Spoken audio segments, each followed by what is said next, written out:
El pasado 7 de julio se celebró el Día Internacional de la Conservación del Suelo. ¿Por qué es importante el suelo y qué se hace en el Valle del Cauca para protegerlo? Para responder a eso invitamos a la experta Mari Loli Bastidas Alzate, ingeniera agrícola de la Dirección Técnica Ambiental de la CBC. Pues ingeniera, muchísimas gracias por estar aquí con nosotras. Bienvenido. Muchas gracias por la invitación. Un gusto para mí estar hoy con ustedes para que hablemos un poquito del tema del suelo. Que es bien importante porque es que todos hablamos de proteger la fauna, de proteger los bosques, de proteger el agua, pero poco se habla de proteger nuestro suelo. Sabemos que el pasado 7 de julio se celebró el Día Internacional de la Conservación del Suelo. Hablemos justamente de ese día. ¿Por qué se celebra este día? ¿Cuál es el objetivo de la celebración internacional? Bueno, el 7 de julio se celebró el Día de la Conservación del Suelo en honor a un investigador muy importante norteamericano, el doctor Bennett, que empezó a trabajar. A él le preocupó mucho la pérdida de suelo, a él le preocupó mucho el fenómeno de la erosión. Él empezó a trabajar mucho en este fenómeno y permitió que se creara el Servicio de Conservación de Suelos de los Estados Unidos. Él ha impulsado mucho la investigación por el suelo y gracias a él tenemos hoy, pues digamos, como un conocimiento mucho más técnico de los suelos. Hemos podido identificar las clases de suelos, las texturas, las profundidades, esas propiedades físicas y químicas, gracias a las investigaciones que se han realizado a través del Servicio de Conservación de Suelo de los Estados Unidos y que países como Colombia hemos adoptado para clasificar nuestros suelos. Claro, ingeniera, es que es muy importante el suelo. ¿Cuántos organismos puede tener justamente el suelo? Pues mira, esa es una pregunta que creo que nadie la podría contestar porque en ninguna parte del planeta hemos hecho un inventario exhaustivo del suelo, pero lo que sí sabemos es que más del 58% de la vida en el planeta está en el suelo. O sea, el suelo alberga la mayor cantidad de organismos vivos y nos dicen las Naciones Unidas, por ejemplo, que hay más organismos vivos en una cucharada de suelo que habitantes en el planeta. Entonces lo que sabemos es que en el suelo está la mayor cantidad de vida en el planeta Tierra. Imagínense, solo con esa respuesta allí podemos ya calcular la importancia que tiene el suelo y que justamente entonces tenemos que hablar de él, conocerlo y reconocer que hay que hacer trabajo para conservarlo. ¿Por qué decimos que está en peligro, ingeniera? Pues una de las principales causas que pone al suelo en peligro es que no somos conscientes de su existencia, ¿cierto? No lo valoramos como un ecosistema. Tal vez porque el hombre está por encima del suelo, entonces creemos que no es importante lo que esté por debajo nuestro. Pero realmente el suelo es un ecosistema vivo. En el suelo es donde todo pasa. Sí, sabemos que el suelo es el mayor tanque de vida del planeta Tierra. En el suelo se dan los procesos de regulación hídrica, el suelo captura el carbono que las plantas absorben, el suelo nos nutre de materia orgánica, de nutrientes, el suelo ha sido la materia prima para muchos medicamentos, como la penicilina, por ejemplo. En el suelo entonces tenemos una fuente de vida única y no lo cuidamos tal vez porque no lo vemos, porque no somos conscientes de que podemos perderlo, de que se nos puede agotar o de que podemos acabarlo. Claro, no somos conscientes de ello. Ingeniera, ¿y a dónde va a parar aquel suelo que se desgasta, se erosiona, se pierde? Bueno, el suelo se nos puede perder fácilmente, creo que lo hemos visto mucho ahora en estos tiempos que han habido unas inundaciones muy graves al sur de nuestro país o en Norteamérica o unos incendios muy complicados en el norte de España o en el sur de Francia, entonces ese suelo se pierde.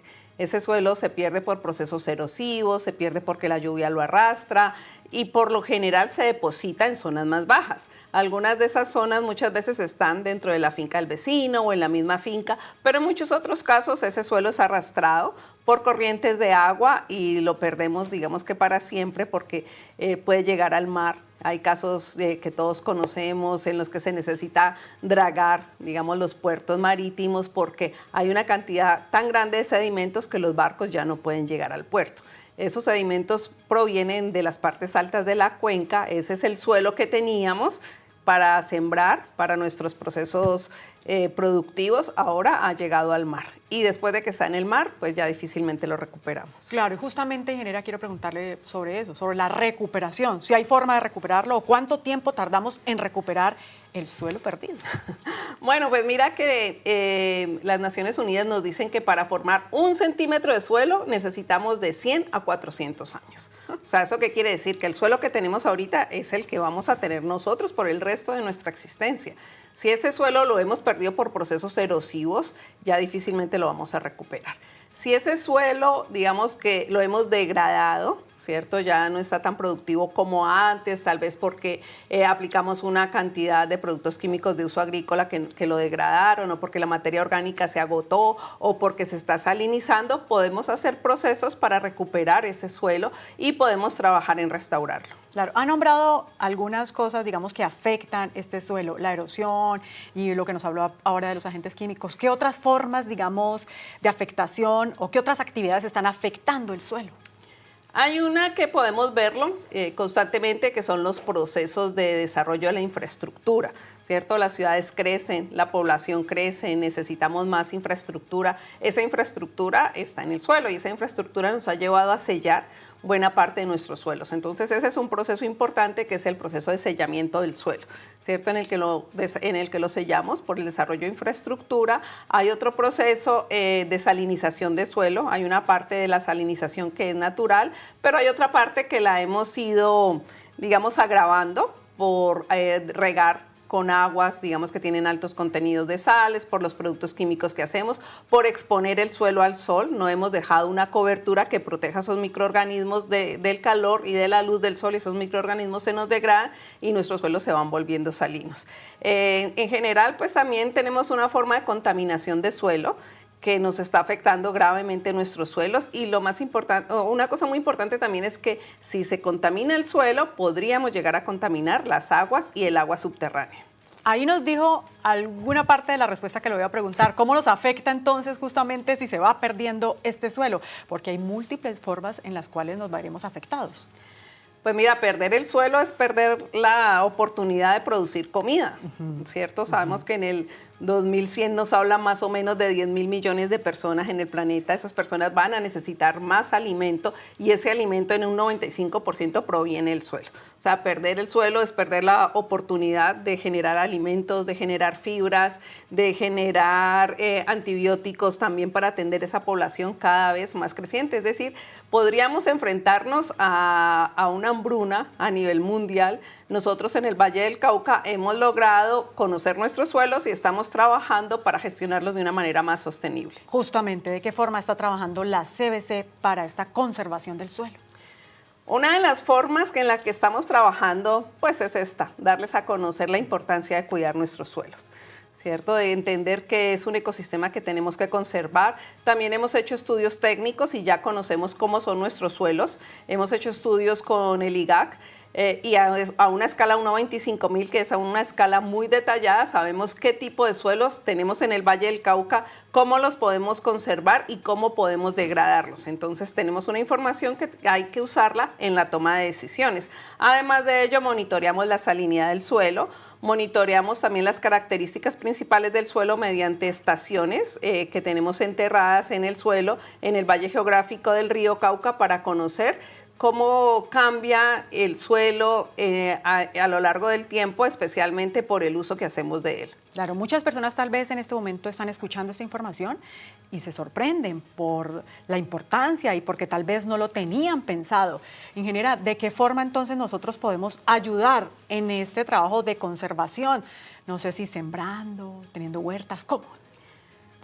Pues de muchas formas. La primera, yo quiero insistir en que seamos conscientes del suelo en el que estamos pisando, que entendamos que es un ecosistema vivo, ¿cierto? Que todo lo que hagamos lo afecta. También podemos incorporarle al suelo las fibras, las cáscaras, la hojarasca, o sea, todo lo que el suelo nos da un alimento, pero ese alimento, pues, por lo general tiene un residuo que es aprovechable para devolverlo al suelo y que se puedan seguir generando esos procesos de materia orgánica.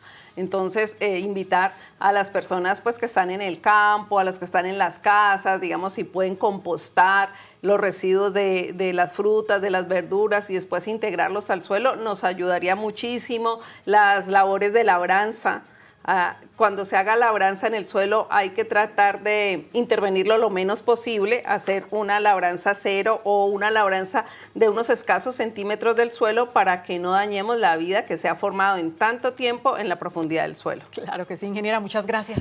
A ti, muchas gracias. Muchísimas gracias. Muchas Se nos gracias. ha terminado el tiempo por hoy. Agradecemos su compañía y recuerden que nos vemos en Telepacífico todos los miércoles a las 7:30 de la noche. Recuerden que a esa misma hora nos pueden ver en nuestro canal de YouTube, Informativo CBC, y seguirnos en Facebook. Además, en RCN, nuestra tele internacional, los sábados a las 11:30 de la mañana. También los invitamos a seguir Cuentos Verdes en Modo Verde Radio, en Modo Verde la revista, en el podcast Ecotalks y a través de las redes sociales. En la CBC estamos comprometidos con la vida y ahora más cerca de la gente. Hasta la próxima. Gracias. Quedémonos aquí un rato.